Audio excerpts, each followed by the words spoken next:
সকলকে নমস্কার জানিয়ে ফ্রম ডলিজ রেসিপি বুকে আজকের রেসিপি শুরু করছি।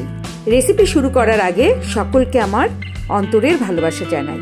আমি আজকে যে রেসিপিটা করব সেটা ভেন্ডি দিয়ে, আর সেই জন্যে আমি 350 গ্রাম ভেন্ডি নিয়েছি, আর সেখানে 2 টেবিল স্পুন ময়দা নিয়ে নিচ্ছি, কারণ কিছু ইনগ্রেডিয়েন্ট দিয়ে আমি আগে ভেন্ডিটাকে ম্যারিনেট করে নেব।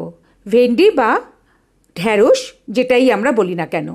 এখানে আমি হাফ টিস্পুন মতো শুকনো লঙ্কার গুঁড়ো দিয়ে দিলাম, হাফ টিস্পুন লবণ দিয়ে দিলাম, আর এখানে আমি দিয়ে দিচ্ছি 1/4 টিস্পুন হলুদের গুঁড়ো। এইবার আমি এগুলো দিয়ে ঢ্যাঁড়সটা একটু মেখে নেব, আর হালকা করেই মেখে নেব। তবে আমার ঘরে আজকে বেসন নেই, তাই আমি এটা ময়দা দিয়ে মাখছি। আপনাদের ঘরে যদি বেসন থাকে তাহলে এটা ময়দার পরিবর্তে বেসন দিয়ে মাখলে কিন্তু বেশি ভালো হবে। মোটামুটি দেখুন মাখা হয়ে গেছে, এইভাবে একটু মিশিয়ে নিলেই হবে। এবার আমি কড়াই গ্যাসে চাপিয়ে দিচ্ছি, আর সেখানে আমি পরিমাণ মতো তেল দিচ্ছি। মোটামুটি এখানে 4 টেবিল স্পুন মতো তেল আমি দিলাম, যেহেতু আমাকে অনেকটা ভেন্ডি এখানে ভাজতে হবে। তো তেল গরম হওয়ার পর আমি ম্যারিনেট করা ভেন্ডিগুলো তেলে ছেড়ে দিয়ে 5 থেকে 6 মিনিট আমি এটা ভেজে নিচ্ছি। আর আপনাদের পুরো ভিডিওটা দেখে যদি ভালো লাগে তাহলে আমার চ্যানেলটা সাবস্ক্রাইব করার জন্য অনুরোধ রইল। আর আপনাদের যদি চ্যানেলটা সাবস্ক্রাইব করা থাকে তাহলে আমার পরের রান্নার নোটিফিকেশন পেয়ে যাবেন।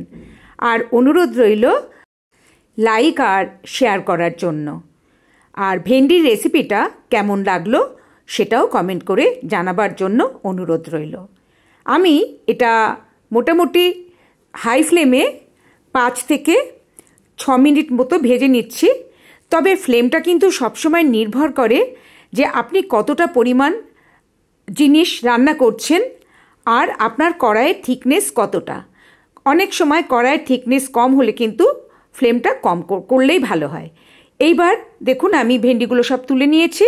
তুলে নেওয়ার পর এখানে আমি আবার 2 টেবিল স্পুন তেল অ্যাড করে দিচ্ছি, কেননা ভেন্ডি ভাজার পর তেলটা অনেকটা কমে গেছে, তাই 2 টেবিল স্পুন তেল, সর্ষের তেল আমি আবার এখানে অ্যাড করে দিলাম। আর এখানে আমি হাফ টিস্পুন কালো জিরে ফোড়নের জন্য দিয়ে দিলাম। এটা 30 সেকেন্ড মতো একটু ভেজে নিয়ে এবার 2 টেবিল স্পুন নারকেল কোড়ানো আমি দিয়ে দিলাম। এটা 1 মিনিট মতো আমি ভেজে নিচ্ছি, মানে একটু ব্রাউন হবে এরকম অবস্থায়। তারপরে আমি পরের ইনগ্রেডিয়েন্ট এর মধ্যে দেব। মোটামুটি ব্রাউন হয়ে এসছে। এখন আমি 3 টিস্পুন পোস্ত বাটা এখানে দিয়ে দিলাম। 3 টিস্পুন পোস্ত বাটা দিয়ে আবার আমি 1 মিনিট মতো একটু নেড়ে চেড়ে নিচ্ছি, মানে একটু ভাজা ভাজা করা বা কষিয়ে নিচ্ছি। এখন এখানে আমি দিয়ে দেব দই। এখানে 2 টেবিল স্পুন দই আমি ফেটিয়ে রেখে দিয়েছি। আমি ভেন্ডিটা হাই ফ্লেমে ভেজেছিলাম, তারপরে কিন্তু মশলাগুলো মিডিয়াম ফ্লেমে আমি কষাচ্ছিলাম। এখন আমি 1 মিনিটের জন্য ফ্লেম লো করে দিলাম দইটা দেওয়ার পর, কেননা এখন লো ফ্লেমে না করলে দই ফেটে যাবে। সেই জন্য 1 মিনিট মতো আমি লো ফ্লেমে দইটাকে আগে রান্না করে নিয়ে তারপরে এখন কিন্তু আবার আমি ফ্লেম মিডিয়াম করে দিলাম। এবার আমি এখানে দিয়ে দেব একটু মিষ্টি। আমি এখানে সুগার ফ্রি ব্যবহার করছি, আপনারা হাফ টিস্পুন চিনি দিয়ে দেবেন, কারণ যেহেতু দই পড়েছে তাই এখানে এই চিনিটা না দিলে ব্যালেন্স হবে না। আর হাফ টিস্পুন হলুদের গুঁড়ো দিয়ে দিলাম, আর হাফ টিস্পুন শুকনো লঙ্কার গুঁড়ো দিয়ে দিলাম। এবার এগুলো দিয়ে আবার আমি একটু মিশিয়ে নেব আর কষিয়ে নেব। এবার এটা 1 মিনিট মতো আবার আমি কষিয়ে নেওয়ার পর এখানে 4টে কাঁচা লঙ্কা আর 2 টিস্পুন সাদা সর্ষে আমি বেটে রেখেছিলাম, যেটা এখানে দিয়ে দিলাম। এবার সব পাত্রগুলো ধুয়ে সামান্য একটু জল আমি এর মধ্যে দিয়ে দিলাম। সর্ষে দিয়ে কিন্তু তেলে বেশি ভাজতে নেই। আর হাফ টিস্পুন লবণ দিয়ে দিলাম। আপনারা আপনাদের প্রয়োজন মানে স্বাদ মতো লবণ দিয়ে দেবেন। সব কিছু দেওয়ার পর এবার আমি যে ভাজা ভেন্ডিগুলো সেগুলো এখানে দিয়ে ভালো করে 1 মিনিট মতো নাড়াচাড়া করে নিচ্ছি। আর এখন কিন্তু আমি রান্নাটা মিডিয়াম ফ্লেমে রেখেছি। শুধু ঢ্যাঁড়স ভাজার সময় আমি ফ্লেমটা একটু হাই করে দিয়েছিলাম।